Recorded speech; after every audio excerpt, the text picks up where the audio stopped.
嚟緊準備買樓嘅朋友咧，呢條片一定要睇啦！有機會買樓可以幫你慳到最多5萬蚊喎。咁究竟個門檻係乜嘢，同埋應該點樣申請，同埋係個乜嘢嘅計劃呢？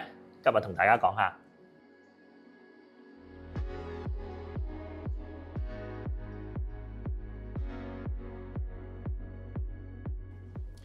Hello， 大家好，我係希文溫哥華嘅理財顧問啊。響5月咧非常之忙啊嚇，因為咧除咗市場上邊由2、3月跌咗啦，4月急升嘅時候，5月啦相對嚟講咧都相對比較平穩。另外一樣嘢咧就想同大家去講解一下咧，就係呢個 real estate 啦，就呢個房地產嘅市場喎。因為咧啱啱咧有一個新嘅政策出爐，亦都係一個慳稅嘅計劃。咁係乜嘢咧？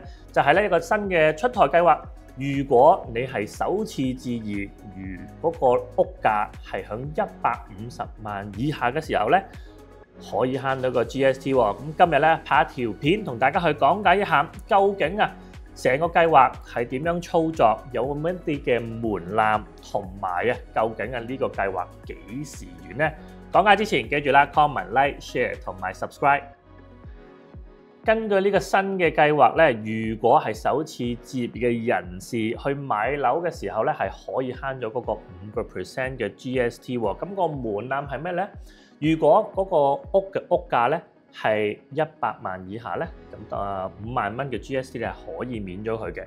如果屋價係 between 100萬到150萬嘅時候咧，佢又有一個 sliding scale 咁樣上去啦，咁去遞減嗰個優惠。而去到150萬以上嘅話咧，呢個計劃咧就唔適合啦。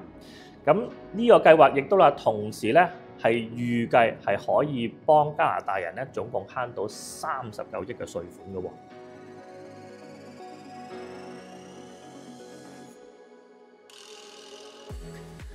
咁呢個首次置業者嘅 GST 退稅計劃有咩嘅門檻呢？其實都係嗰幾個嘅啫。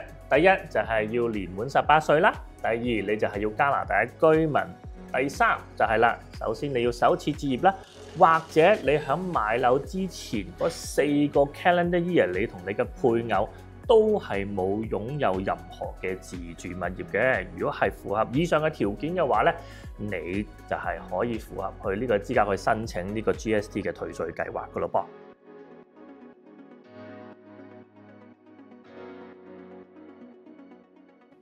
呢個政策嘅門檻咧，其實喺2025年嘅5月27號開始咧，去到2030年嘅，咁即係意味住你個 buy sell contract 咧要喺2030年之前要簽好，而個計劃亦都講到明啦，呢一個嘅樓宇要喺2030年之前咧，最遲要起動，要開始起。最遲2035年咧要起好嘅喎，咁當然啦，如果一個樓價係全新屋100萬以下，咁可以退到5% 稅，就即係慳到5萬蚊啦。100萬去到150萬之間有個 sliding scale 啦，即係譬如話，如果你嗰個屋價係125萬嘅話咧，咁你慳到嘅 GST 咧就係25,000蚊，而去到150萬以上咧，咁就唔好意思啦，呢個計劃咧就係唔適合嘅。咁當然啦，呢個咧係我哋新任總理派台嘅其中一個嘅新嘅措施啦，希望可以幫到刺激到加拿大經濟。咁你又覺得呢個計劃有冇方法或者有冇能力可以真係增長到加拿大整體嘅經濟咧，或者房地產嘅發展咧？咁歡迎你哋去 comment 一下嘅。如果大家有啲任何關於理財、投資、保險、稅務上面嘅嘢咧，可以隨時嚟揾我 send 個 message， 咁我會抽時間拍一條片同大家分享嘅。我係邊個？我係希文溫哥華嘅理財顧問，下次見。